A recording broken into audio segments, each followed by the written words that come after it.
Howdy, tabletop RPG fans. Thank you for supporting this channel. I'm Wrangleme, Grand Poobah of Game Design, and this Reviews Day topic is about the Munchkin RPG by Steve Jackson Games.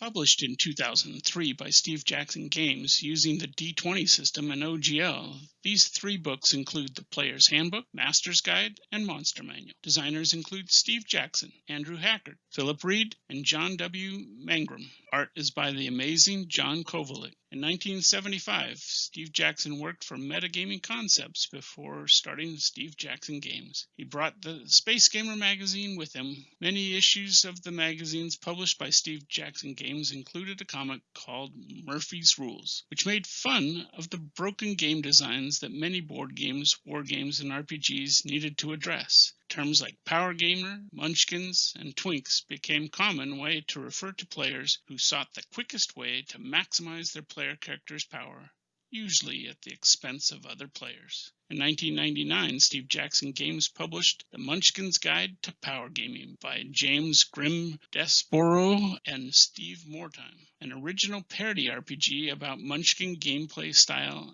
and it inspired the Munchkin card game published in 2001, which became the inspiration for the Munchkin RPG when the OGL came out in 2003. To this day, dozens and dozens of Munchkin card game variations continue to be an incredible portion of Steve Jackson Games' success. This is the Munchkin RPG Player's Handbook. The system stuff, or what I like to call the unfunny bits. It is unapologetically D20 complete. Same stats, same classes, same races, same alignments. Sections include abilities, races, classes, skills and feats, descriptions, equipment, and spells. The game design improves on many aspects of the game the same way that homebrew rules usually do. The funny stuff, what actually makes it silly like the card game. Many of the rules variations are based on jokes in the Munchkin card game and are perpetuated in the race and class descriptions. I like the idea of using Munchkin cards to affect the RPG gameplay. Writing is funny with self-referencing, puns, cliches, and tongue firmly in cheek like the card game. Perhaps the best new content is skills, feats, and spells you can use in your own D20 games. Some of the funny stuff is about cheating, abusing, or exploiting the standard D20 rules. Be prepared. Like any Munchkin, success generally comes at the expense of other players. The "you might be a Munchkin" text boxes are hilarious. Like a lot of Munchkin jokes, you better like puns. This is the Munchkin RPG Master's Guide. The system stuff. Sections include NPC classes, magic items, Munchkin campaigns, and random tables. The NPC classes are Bartender, Beggar, and Noble, which should be pretty standard NPCs for funny games. The campaign chapter has some particularly useful stuff about styled play, house rules, and actually running a funny game. I wish there was some more random tables. The funny stuff. The magic items are largely puns. You've been warned. Breaking down the campaign styles by the full Monty system is brilliant. Monty Hall, like the corridor. Monty Hall, like Hall Away. Monty Python. Monte Carlo. Monte Cargo. Monte Cristo. And Monte Cook is both hilarious and super useful. Example gameplay and marching orders are interesting sections, but could have been more useful. I particularly like this text box. The only time a wizard should be in the front is when the party is running away and his companions are hindered by their armor.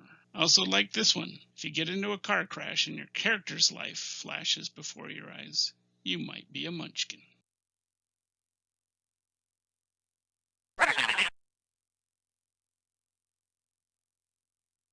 Last is the Munchkin RPG Monster Manual, the system stuff. Sections include monsters and templates. The variety of monsters is pretty good, but I'd actually worry about the long-term usefulness of most of them. Many of the 47 monsters' abilities are original and inspiring for when you make your own monsters. The funny stuff. Some of the monsters come from the Munchkin card game. Others are original. A few of the monsters come from other funny pop culture references and abused unabashedly. Almost all the monsters are silly or just bad puns. Don't say I didn't warn you. There's a very funny example of an item mixed in with the monsters, the Tommy crossbow. Conclusion: if you're playing D&D and want to make your 3rd edition game have some funny stuff, consider using some of these books to augment your game.